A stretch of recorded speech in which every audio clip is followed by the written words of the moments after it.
प्रिय विद्यार्थियों, पीएसपी महाविद्यालय के परिवार में आप सभी का हार्दिक अभिनंदन। जैसा कि हम लोग चर्चा कर रहे थे सूरदास जी को लेकर। सूरदास जी जो चैप्टर है वो थर्ड ईयर हिंदी साहित्य के प्रथम प्रश्न पत्र में संकलित है। सूरदास जी से संबंधित 3 वीडियो मैंने पहले बनाए हैं, आज चौथा पार्ट है। शुरुआत में हमने सूरदास जी के व्यक्तित्व और कृतित्व को लेकर बात की थी, फिर उनके पद्यांशों की बात की थी।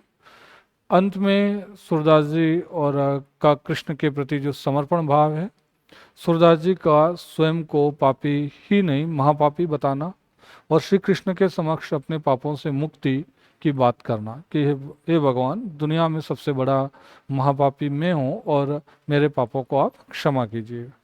तो ये वाली बात अपन ने पिछले वीडियो में की थी। उसी क्रम में जो आगे के पद्यांश है उसको एक एक कर उनकी व्याख्या हम आज के सेशन में जानेंगे। तो आइए सूरदास जी जो है वो आगे क्या कहते हैं। जो भी पद्यांश हम लोग पढ़ रहे हैं ये सारे सुरसागर से अवतरित है, ये बात का आप ध्यान रखें। सूरदास जी का सुरसागर ग्रंथ है जो काफ़ी प्रसिद्ध है और सूरदास जी की ख्याति का आधार भी सुरसागर ही है। तो सुरसागर, साहित्य लहरी और सुरसरावली 3 प्रमुख ग्रंथ सूरदास जी के आते हैं। ये पद्यांश सुरसागर से अवतरित है।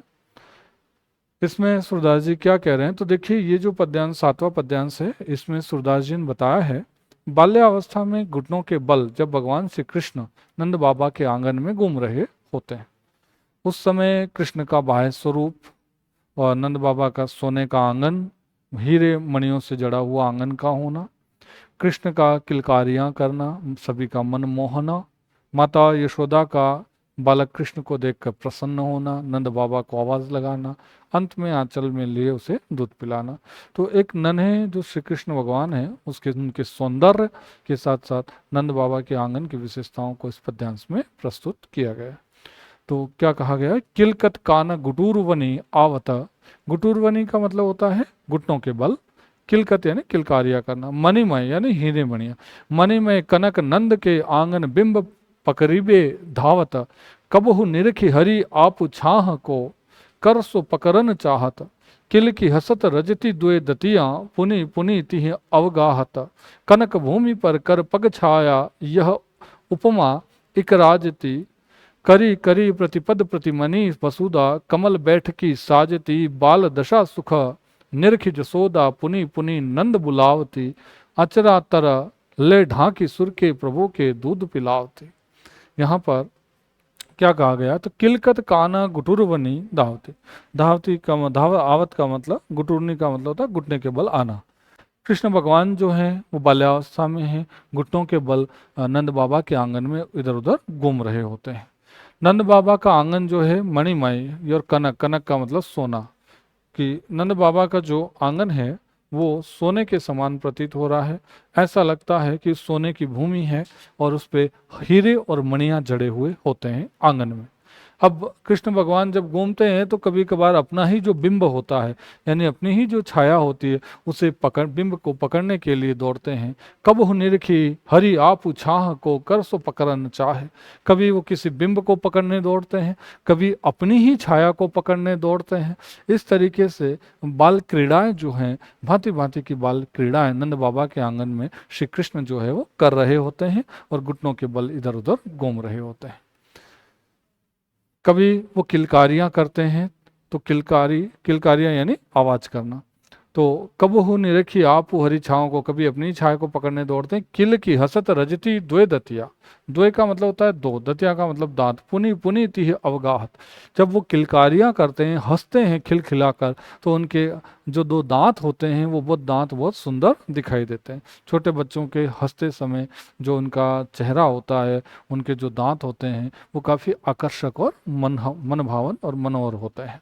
तो कृष्ण भगवान जब किलकारियां करते हैं, हंसते हैं, तो उनके दोनों दांत सुंदर प्रतीत हो रहे होते हैं। कनक भूमि पर कर पग छाया, यह उपमा एक राज थी। कनक भूमि, कनक यानी सोने का जो आंगन है, सोने के समान जो आंगन होता है, उस पर कृष्ण भगवान जो है वो अपने घुटनों के बल चल रहे होते हैं।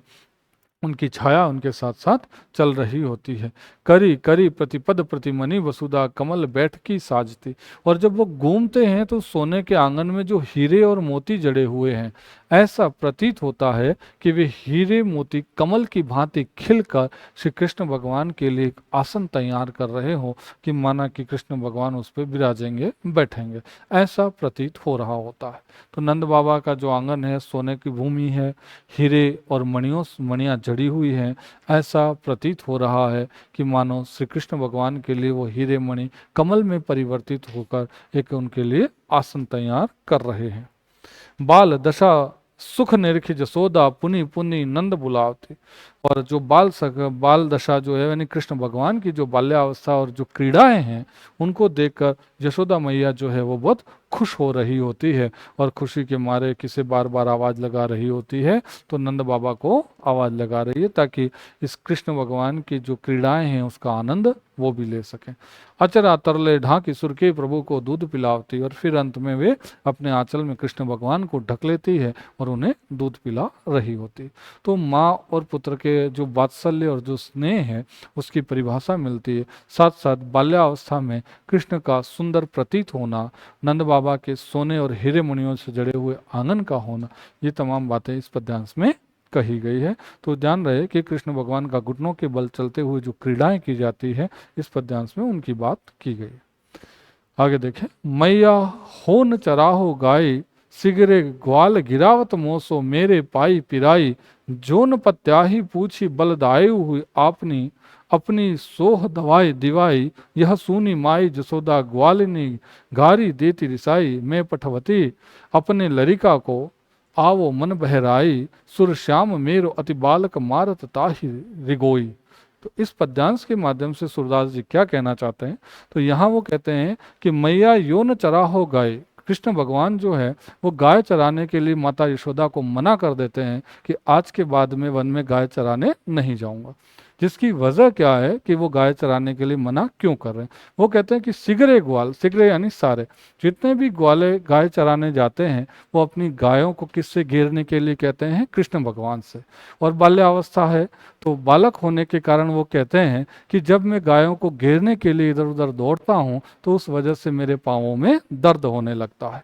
अब गायों को के जितने ग्वाले हैं, सारी गायें हैं, वो सारी गाय घेरने के लिए बाकी के ग्वाले किससे कह रहे होते हैं, कृष्ण भगवान से। इसीलिए वो कहते हैं कि मेरे पाँवों में दर्द होता है और इसी कारण मैं कल से वन में गाय चराने नहीं जाऊंगा। अगर आपको मेरी बातों पर विश्वास नहीं है तो आप किससे पूछ लें कि दाऊ भैया यानी बलराम जी, श्री कृष्ण के बड़े भाई कौन से होते हैं, बलराम जी।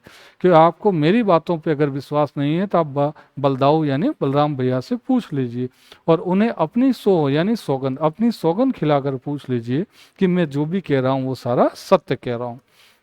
यानी कृष्ण भगवान जो है वो अपनी बात को सत्य साबित करने के लिए यशोदा मैया को कहते हैं कि आप बलराम भैया से अपनी सौगंध दे के पूछ लें कि मैं जो भी बात कह रहा हूँ वो सारी सत्य कह रहा हूँ। यानी वो गाय चराने के लिए मना कर रहे हैं। यह सुनी माई जसोदा ग्वालनी, घारी देत रिसाई। अब ये कृष्ण भगवान की बातें सुनकर यशोदा मैया को क्रोध आ जाता है ना, रिसाई, रिसाई यानी क्रोध करना, और वो गुस्से में कितने गालियां देती हैं। बाकी जो ग्वाले उनके साथ वन में गाय चराने जाते हैं उन्हें वो गाली दे रही होती है, अपने क्रोध को वो उन ग्वालों पर प्रकट कर रहे हैं। ग्वालों पर तो क्रोध प्रकट किया जा रहा है, कृष्ण भगवान के प्रति स्नेह या वात्सल्य प्रकट किया जा रहा है, इसलिए वो ऐसी प्रतिक्रिया दे रही है। वो क्या कहती है कि मैं पठवती अपने लरिका को, आवे मन बहराई। मैं अपने बालक यानी श्री कृष्ण को वन में गाय चराने नहीं बल्कि इसलिए बेचती हूँ ताकि इसका मन बहल जाए। तो ये गाय चराने के लिए नहीं बेच रही हूँ बल्कि अपना मन बहलाने के लिए ग्वालों के साथ में बेचती हूँ। सुर श्याम मेरो अति बालक मारत ताहि रिगो।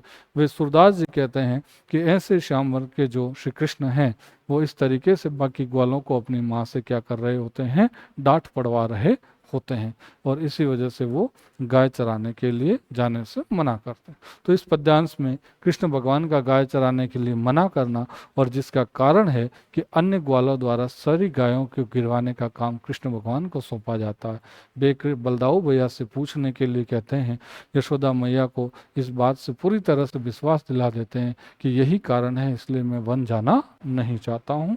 तो ये बातें इस पद्यांश के माध्यम से सूरदास जी ने प्रकट की है। अगला पद्यांश देखिएगा। अगले पद्यांश में ध्यान रहे कि यहाँ पर जो गोपियां हैं वो मुरली से ईर्ष्या करती है, कृष्ण की मुरली से क्या कर रही है, ईर्ष्या कर रही होती है। क्योंकि कृष्ण भगवान के गोपियों को ये लगता है कि कृष्ण भगवान हमसे ज्यादा इस मुरली से प्रेम करते हैं। मुरली यानी बांसुरी जो कृष्ण भगवान बजाया करते थे। तो मुरली और सखियों, एक सखी मुरली के व्यवहार को देखकर दूसरी सखी से जो बातचीत करती है, सूरदास ने अपने शब्दों में उस संवाद को यहाँ प्रस्तुत किया है। क्या बातचीत करती, मुरली तऊ गोपाल ही भावती, सुनी री सखी यद्यपि नंद लाल ही नाना भांति नचावती, राखती एक पाई ठाडो करी, अति अधिकार जनावती, कोमलतन आज्ञा करवावती, कटी टेडो है आवती, अति अधीन सुजान कनोड़े गिरधर नार नवावती, आपुन पौडी अदर सज्जा पर कर पल्लव पलुटावती, ब्रकुटी कुटिल नैन नासा पुट हम पर कोप करावती, सुर प्रसन्न जान एको छिन धरते शीस डुलावती। अब यहाँ क्या कहते हैं कि जो मुरली होती है, बांसुरी होती है, तो गोपाल ही भावती, यानी कृष्ण भगवान को वो बांसुरी अधिक अच्छी लगती है, और वो सबसे ज्यादा प्रेम किससे कर रहे होते हैं, उस बांसुरी से। तो सखी दूसरी सखी से कहती है कि देखो नंदलाल ही, नंदलाला को यानी कृष्ण भगवान को ये बांसुरी भांति भांति से नचाती है, तरह तरह के नृत्य कराती है, फिर भी वो इसी बांसुरी से अत्यधिक प्रेम करते हैं। कैसे, तो वो कहते हैं, सखी कहती है कि राखती एक पाई ठाडो करी, कि ये बांसुरी कृष्ण भगवान को एक पैर पर खड़ा रहने के लिए मजबूर करती है। एक पैर पे कृष्ण खड़े रह के बांसुरी बजाते हैं, यानी वे पूरी तरह से किसके वश में हैं, बांसुरी के। तो पहला काम तो बांसुरी ने क्या किया कि एक पैर पे कृष्ण को खड़ा रहने के लिए मजबूर किया। अति अधिकार जनावती, और ये काम वो अपने अधिकार जमा कर करती है। बांसुरी को लगता है कि ये मेरा इन पर पूर्ण अधिकार है, और अपने अधिकार से उन्हें कृष्ण भगवान को अपने इशारों पर नचा रही होती है। कोमल तन आज्ञा करावती, कटी टेढ़ो है आवती, और कृष्ण भगवान के कोमल शरीर से वो बांसुरी अपनी आज्ञा का पालन करवाती है। इसीलिए कृष्ण भगवान की कमर भी कैसी हो जाती है, बांसुरी बजाते समय टेढ़ी हो जाती है। यानी पूरी तरीके से बांसुरी ने कृष्ण भगवान के कोमल तन पर अपना अधिकार कर लिया है, अपने वश में कर लिया है। इसीलिए जैसा बांसुरी कहती है वैसा कृष्ण भगवान करते हैं।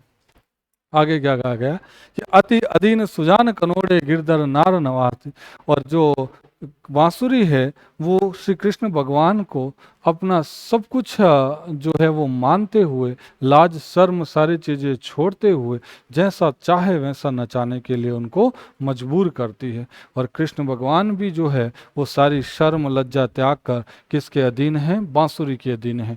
इसलिए जैसा बांसुरी कहती है वैसा कृष्ण भगवान करते हैं।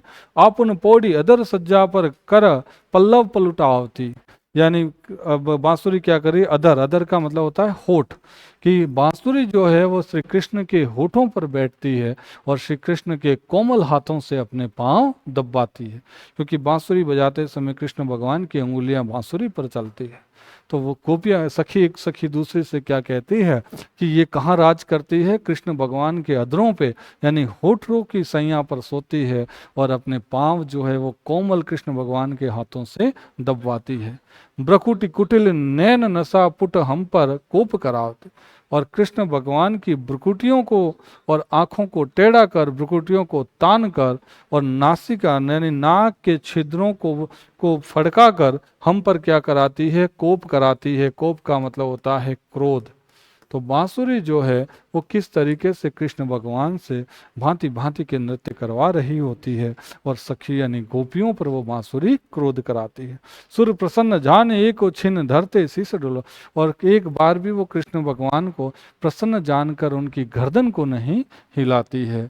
यानी जब भी कृष्ण भगवान बांसुरी बजाते हैं तो उनको प्रसन्न जानकर उनकी गर्दन को डुलाने का काम भी नहीं करते हैं। इस तरीके से गोपियां या जो सखी है वो एक सखी दूसरी सखी को बांसुरी से की ईर्ष्या करते हुए इस तरह की बातें कर रही है कि कृष्ण भगवान हमसे तो कम प्रेम करते हैं और बांसुरी से अधिक प्रेम करते हैं। तो ये बांसुरी और सखियों के जो संवाद वाली बात आती है और किस तरीके से बांसुरी ने कृष्ण भगवान पे अधिकार किया है, वो वाली बातें इस पद्यांश में आई। तो आज के सेशन में हमने सूरदास जी की कौन कौन सी बातें जानी। तो पहले पद्यांश में हमने जाना यानी क्रम से 7वां पद्यांश आता है कि कृष्ण भगवान बाल्यावस्था में घुटनों के बल आंगन में दौड़ रहे हैं। आंगन मानो सोने की भूमि है और उसमें हीरे और मणियां जड़े हुए हैं, और हीरे मणि मानो कमल के समान खिलकर कृष्ण भगवान के लिए एक आसन तैयार कर रहे हो, ऐसे प्रतीत हो रही होती। और इस दृश्य को देखकर यशोदा मैया बहुत खुश होती है और नंद बाबा को भी इस दृश्य का आनंद लेने के लिए बुलाती है। और अंत में यशोदा मैया अपने आंचल में कृष्ण भगवान को लेकर उन्हें दूध पिला रही होती है। तो माँ और पुत्र के वात्सल्य और स्नेह की परिभाषा सूरदास जी ने अपने शब्दों में दी है। फिर कृष्ण भगवान गायों को चराने के लिए मना कर देते हैं, क्योंकि सारे गाय जो जितने भी ग्वाले हैं वो वन में अपनी गाया किससे गिरने के लिए कहते हैं, कृष्ण भगवान से। तो वो कहते हैं कि मेरे पाँवों में दर्द होता है, मेरी बात पे भरोसा नहीं हो तो आप क्या करें कि दाऊ भैया से सौगंध दे के पूछ लें। और जो यशोदा मैया है वो कृष्ण भगवान की बातें सुनकर अन्य ग्वालों पर क्रोध करती है और उनके मुख से उनके लिए गालियां निकलती हैं। फिर मुरली वाली बात आई कि मुरली जो है उसने किस तरीके से कृष्ण भगवान पे अधिकार कर लिया। कृष्ण के होठों की सैया बनाकर अपने हाथों से वो पांव दबा रही होती है। ये बात एक सखी दूसरी सखी से कहती है कि कृष्ण ने हमसे प्रेम करना छोड़ दिया, और तरह तरह से वो बांसुरी उन्हें नृत्य करवाती है, वैसे ही वो नृत्य करते हैं और बांसुरी के अधीन या उसके अधिकार में रहते हैं। तो ये तमाम बातें 9 पद्यांशों तक हुई। तो सूरदास जी ने एक एक पद्यांश में कृष्ण भगवान की एक एक लीला का वर्णन उन्होंने किया है। तो फिलहाल आशा करता हूँ कि यहाँ तक की बातें आपकी समझ में आ गई होगी। यहाँ से आगे पद्यांशों की बात अपन अगले वीडियो में करेंगे। धन्यवाद।